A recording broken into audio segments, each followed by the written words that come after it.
네, 사랑하는 성도님들, 오늘부터 시작하는 30장부터 33장까지는 위로의 책이다 라는 별명이 붙어 있는 부분입니다.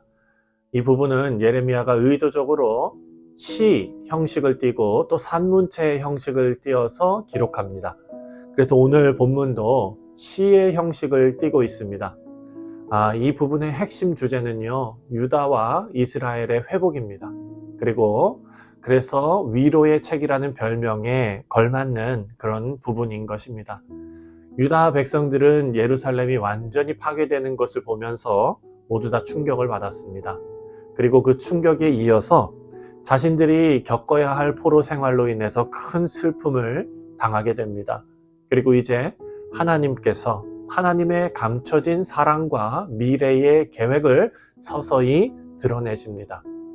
오늘 말씀 서두를 보면은요, 회복의 약속이 주어지고 있습니다. 3절 말씀입니다. 3절을 보면 여호와의 말씀이니라. 보라, 내가 내 백성 이스라엘과 유다의 포로를 돌아가게 할 날이 오리니 내가 그들을 그 조상들에게 준 땅으로 돌아오게 할 것이니 그들이 그 땅을 차지하리라. 여호와께서 말씀하시니라. 아멘.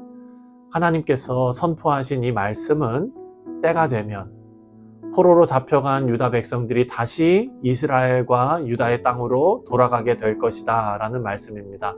그런데 이 말씀을 주시면서 예레미야에게 2절에 이렇게 명령하십니다. 2절을 보니까 이스라엘의 하나님 여호와께서 이와 같이 말씀하여 이르시기를 내가 내게 일러준 모든 말을 책에 기록하라. 아멘.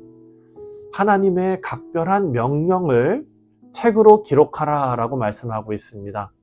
하나님께서 말씀을 기록하라 라고 명령하신 것은 이번이 처음이 아닙니다.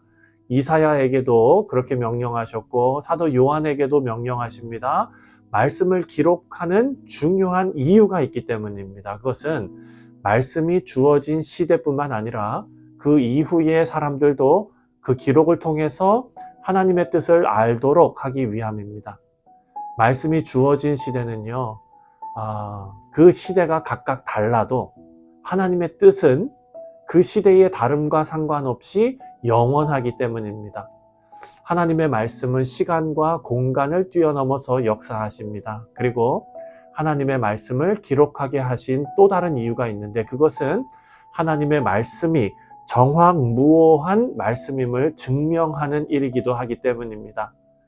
오늘 우리가 묵상하는 이 위로의 책은 하나님께서 택하신 백성들을 하나님께서 회복시키겠다라는 약속의 말씀이지요. 그리고 이 약속의 말씀은 역사 속에서 이루어졌고 또 이 말씀을 받는 오늘날 우리 성도들은요, 우리의 삶에 그 약속이 이루어지기를 기대하는 마음으로 이 말씀을 우리 마음에 담습니다. 우리 사랑하는 성도님들, 우리 삶에 성취되는 하나님의 정확무오한 약속의 말씀을 사모하는 우리 모두가 되시기를 주님의 이름으로 축원드립니다. 자, 이제 4절부터 11절까지는 크게 세 부분으로 나눌 수 있는데요. 5절부터 7절까지는 유다가 겪고 있는 고난의 현장을 지금 기록하고 있습니다. 그리고 8절과 9절을 보면은요, 포로 생활에서 벗어나 자유한 몸으로 하나님을 섬기게 될 것을 약속받는 장면입니다. 그리고 마지막 10절과 11절에는 구원을 다시 한번 확증해 주시는 말씀이 나옵니다. 여러분, 이 말씀은 두려움밖에 없는 현실에서 하나님의 약속으로 인해서 참된 평안과 회복을 누리는 말씀으로 주어진 것입니다. 먼저 5절 말씀을 보면은요, 하나님께서는 애타는 심정으로 유다를 바라보시는데 어떤 소리를 들으셨습니다. 5절 말씀을 보면은요, 여호와께서 이와 같이 말씀하시되 우리가 무서워 떠는 자의 소리를 들으니 두려움이요 평안함이 아니로다. 하나님께서는 유다 백성들, 다시 말해서 하나님의 백성들의 신음소리를 들으셨습니다. 그것은 두려움 속에 외치는 소리였고요. 6절 말씀을 보면 여인들이 해산하는 고통을 겪는 그런 아픔의 소리였습니다. 그런데 여러분, 이 시에서 주목해야 될 것은 6절 말씀을 보면은요, 이 해산의 고통을 겪는 아픔의 소리를 누가 내고 있었는가? 바로 남자들이 내고 있었다는 것입니다. 이 표현의 의미가 참 되게 깊습니다. 유다 백성들은 이 환란을 겪지 않아도 됐었다라는 사실을 알려주는 표현입니다. 해산의 고통은요, 하나님께서 여인들에게 주신 고통입니다. 여자들의 고통이지요. 창세기 말씀을 보면 인류의 죄로 인해서 여인에게 주신 고통이 바로 해산의 고통입니다.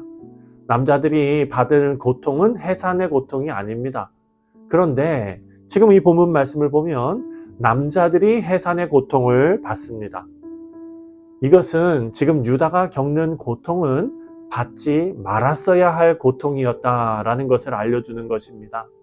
하지만 해산의 고통이 그들에게 주어졌습니다. 그 의미는 해산의 의미에서 우리가 발견할 수가 있습니다.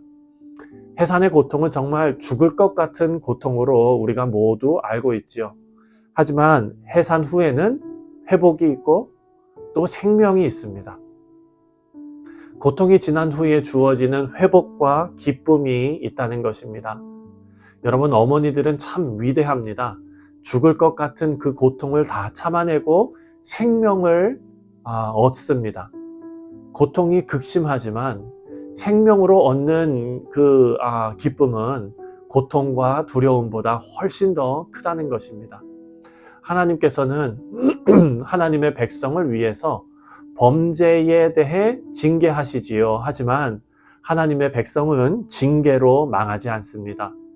하나님의 자녀들이 징계를 당하는 것은 히브리서에 의하면 당연한 일이다 라고 말합니다. 징계가 없으면 고아요 사생자다 라고 말하기 때문입니다. 하나님의 징계로 말미암아 죽음과 같은 고통을 느낄 수도 있지만 그 고통 이후에는 회복과 새 생명의 기쁨을 우리에게 주시며 고통을 잊게 하십니다. 고통의 목적은 성장이기 때문입니다.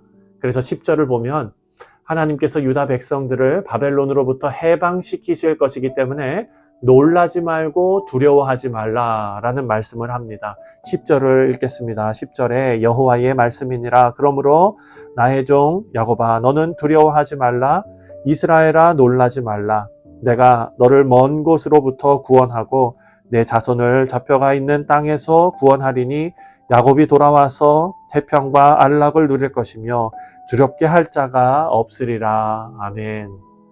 물론 하나님께서 회복시키신다고 이스라엘과 유다가 행했던 그런 악한 죄를 없었던 일로 덮어두시거나 눈을 감으시겠다라는 말씀은 아닙니다. 징계는 있습니다. 11절 말씀을 보면 하나님의 백성이라도 범죄에 대한 대가를 치르게 하신다라는 것을 알 수 있습니다. 하지만 여기서 중요한 것은요, 하나님께서는 하나님의 백성으로 택하신 자들을 망하게 내버려 두시지 않는다라는 사실입니다. 사랑하는 성도님들, 이 사실은 우리 모두에게 적용되는 말씀입니다. 우리 모두는 하나님의 긍휼이 없으면 하루도 살아갈 수 없는 존재입니다. 이 사실은 우리로 하여금 하나님을 더욱더 의지하게 하고 또 오늘 하루를 시작하시면서 나의 의로움을 넘어서는 하나님의 긍휼을 생각하는 은혜가 있기를 바랍니다. 사랑하는 성도님들, 오늘 하루도 주님 의지하시는 우리 귀한 뉴욕 성실 장로교회의 아름다운 성도님들 되시기를 주님의 이름으로 축원드립니다. 기도하겠습니다.